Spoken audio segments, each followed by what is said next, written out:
Our dwarf fortress, with its delicate fairy tales, desperate follies, dastardly foes, The mouse devil. and damn good fun. What? No!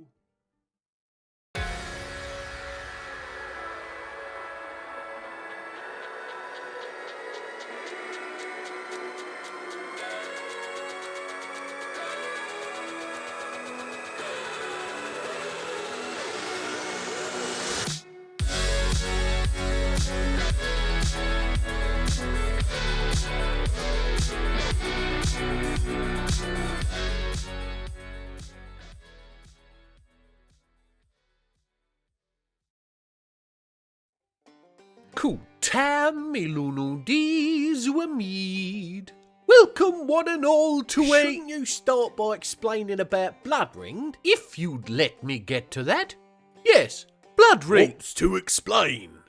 Your ICP got overloaded due to Snod clocking it, but not taking into account the power requirements of drippy water. And it exploded, yes. And in the little land I like to call reality, the FPS death of Bloodringed was terminal.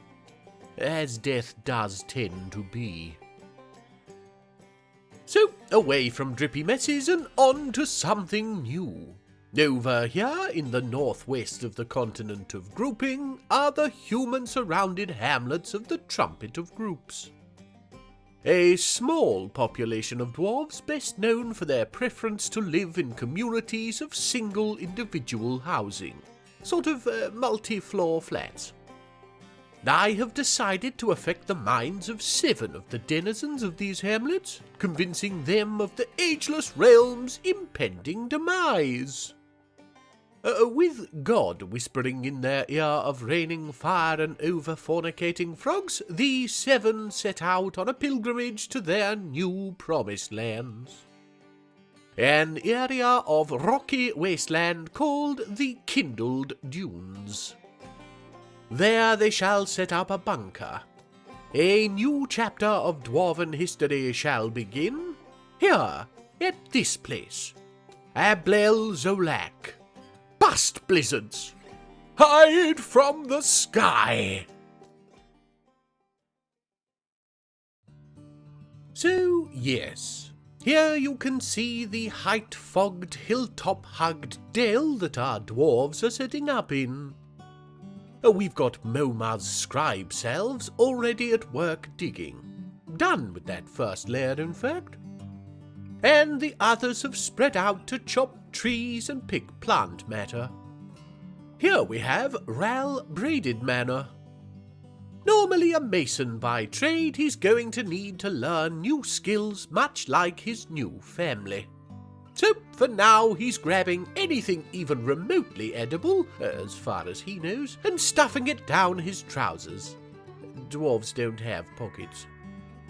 Now, he's a younger dwarf, which made convincing him of some hazy, nondescript doomsday situation a doddle, and meant I wasn't taking anybody important.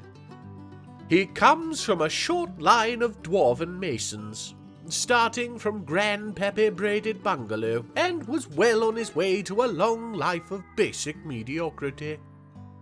Like a lot of male dwarves in the Trumpet of Groups, he brushes his hair with a trowel and his teeth infrequently, so he smells worse than he looks.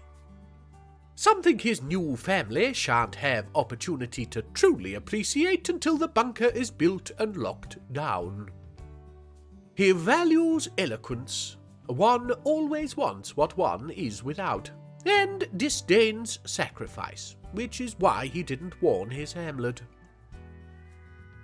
Oh, and Momaz has dug down and discovered the first cavern layer for us. This is good, because now we know what we're working with for dimensions of our bunker, and we can get the animals pastured away from the surface.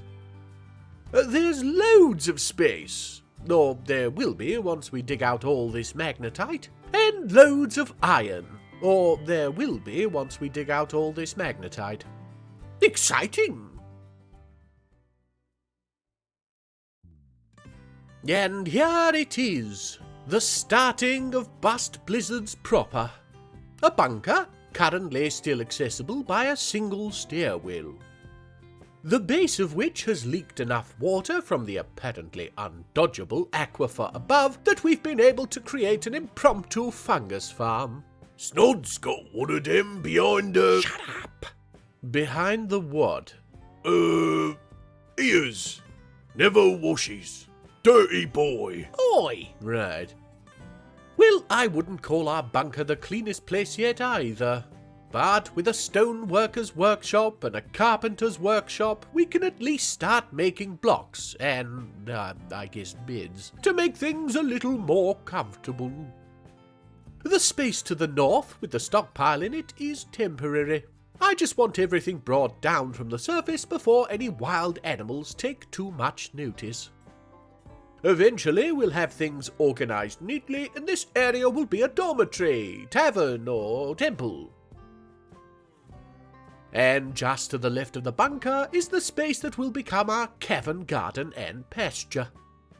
To the north you can see a wall is already in place, and to the west the plans for more.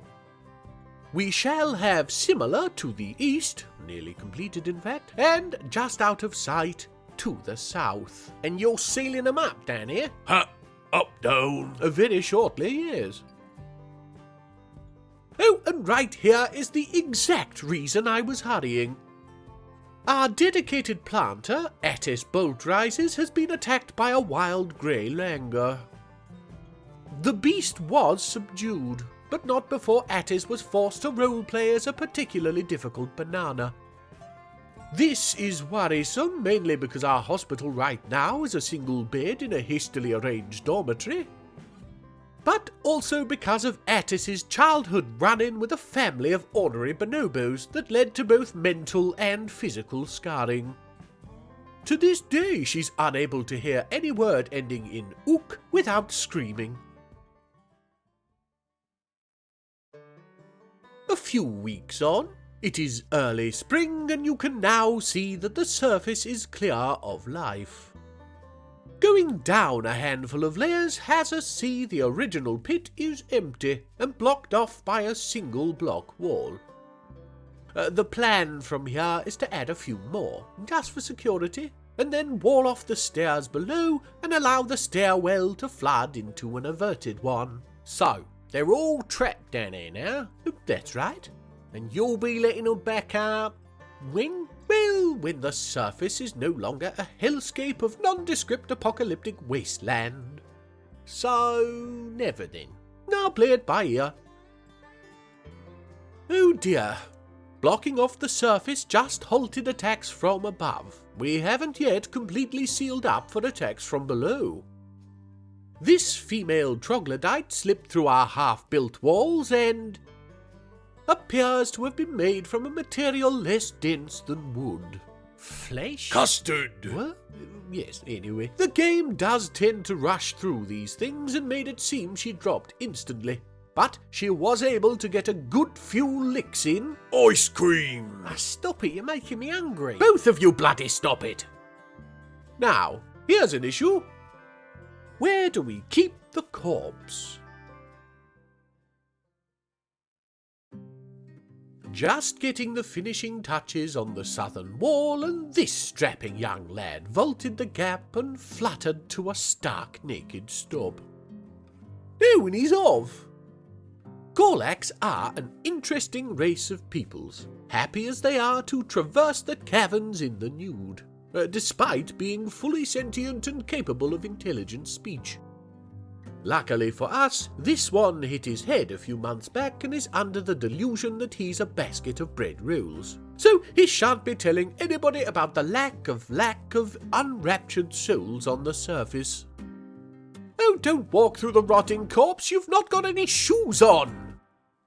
The mentally capable Gorlaks do on occasion join dwarven fortresses, and I wouldn't be against even this individual sticking around, if not just for the imaginary smell of fresh baked goods. But I don't think our dogs will stand for it, and yes, one has already taken a slice out of him. Now he's just loafing around, all doe-eyed, hoping for a crumb of support. That's it. You stay in the bunker, my yeast-filled, wicker-skinned friend. The dogs are pastured, so you'll be safe as long as you don't go outside. Oh, not good. Oh, damn, this is hard to watch, not just because of the pixels. For a Golak whose mind has gone, he can't half fight, but he can't last much longer, and oh my me, he killed our dog! I mean, both were female, so we weren't going to be breeding them, but still. It is at this moment that I stopped filming out of boredom, so you can blame the sharp cut on that. And straight to this. The gaping abyss into off-screen caverns that allowed the wretched little Golak in. Once we've got this wall up, there'll be no more visitors from the east. At least, once I have worked out how to get the dwarves to actually build this close to the edge. Narcissus. And we're back at Ral, who decided to dive through another gap in the building walls to stand and stare at the world he's soon to hide from. Not yet sensing the presence of demonic fell geese on the surface, he's actually starting to wonder if perhaps it's all nonsense. And we can't have that, so we'll get him to dig back through to, safety. With that, it looks like he's going to busy himself with planting, so we can probably trust him not to try escaping for a little while more at least. That doesn't go for the others, it seems. Risen Chamber Dimples, he has an irregularly shaped member due to a miscommunication at a piercing parlour, has gone for a walk in the caverns and somehow managed to finesse a giant elm between himself and the nearly sealed bunker.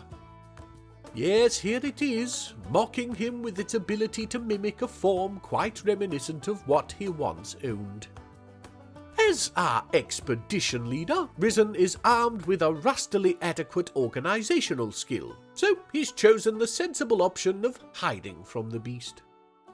Now it's past, he can stand there doing nothing, which will give the Ohm opportunity to see him again. No, don't run that way, that's away from the bunker, you... Don't worry, we'll get him back with the others before too long. Can't lose Risen. Who would manage our numerous population then? What do you mean, anyone?